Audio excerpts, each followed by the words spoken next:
اهلا بيكم، معاكم ابو نوف خليل. عشان تشوف لي اي حاجه جديده انا بنزلها اعمل لي سبسكرايب وفعل الجرس. النهارده هنتكلم عن كليه هي ترند شويه وكتير قوي بيتكلم عليها، وفعلا متجهه اتجاه حلو جدا، شغلها مفيش غنى عنه وبيكون المرتبات بتاعتها تحفه.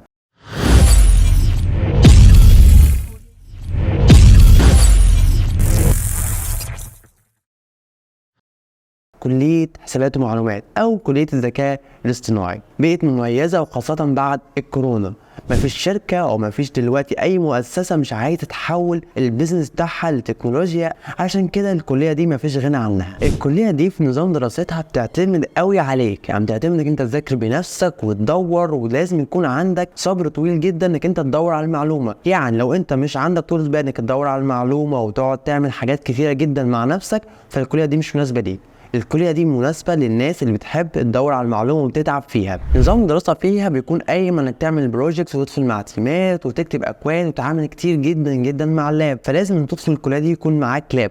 ولو مش معاك من اول سنة لازم جدا يكون معاك من تاني سنة، لان كل شغلك بيكون على اللاب وعلى النت، فبالتالي انت متقدرش تستغنى عنه. بالنسبة لاقسام حسابات ومعلومات، هي اقسام زي الاي اس والاي تي والسي اس. كل الاقسام دي وفي اقسام تاني اكتر بكتير، كل قسم يخليك او يوجهك لحتة معينة في حتة التكنولوجيا. الاي اس هو الشخص اللي بيقعد يعرف السيستم ده هيكون عبارة عن ايه واي حاجة قبل الكود، ويقعد يحلل معلومة علشان يقدر يوصل شكل السيستم ايه، ويسلم الحاجات دي للشخص اللي بعديه عشان يبدا يكتب الكود. طب مين اللي بيكتب الكود ده؟ الناس اللي موجوده في قسم السي اس هم اللي بيبداوا يكتبوا الكود ده علشان يطلعوا السيستم المطلوب حسب المعلومات اللي قدامهم. لو حد عنده اي سؤال عن اي قسم يسالني في كومنت. في معلومه مهمه جدا عن كليه حسابات، ان هي مش تابعه لنقابه المهندسين وتابعه لنقابه العلمانيين. دي حتى مهمه جدا، كتير قوي بيسال فيها، ترى كليه حسابات تابعه لاي نقابه؟ ان الكليه مش تابعه لنقابه المهندسين. تعالى اكلمكم في حته تاني مهمه جدا للكليه، ايه هي مستقبل كليه حسابات. زي ما اتكلمنا في البدايه ان هي مستقبلها كبير جدا وحلو جدا، ومرتبات فعلا كبيره مقارنه بالمجالات التانيه. كليه حسابات يقدر الطالب فيها يشتغل من سنه تانيه او تالته، مجرد بس ما يتقن الحاجه اللي هو حاببها. ومش بس القسم اللي انت بتدرسه هو اللي تتخرج وتشتغل بيه، ممكن تدخل اي مجال يخص البرمجه او عالم البرمجيات وعالم التكنولوجيا، تقدر تدخل فيه بسهوله وليك فرص فيه كبيره جدا. في اخر كام سنه زي ما قلنا، خريج حسابات بيشتغل في كل مكان،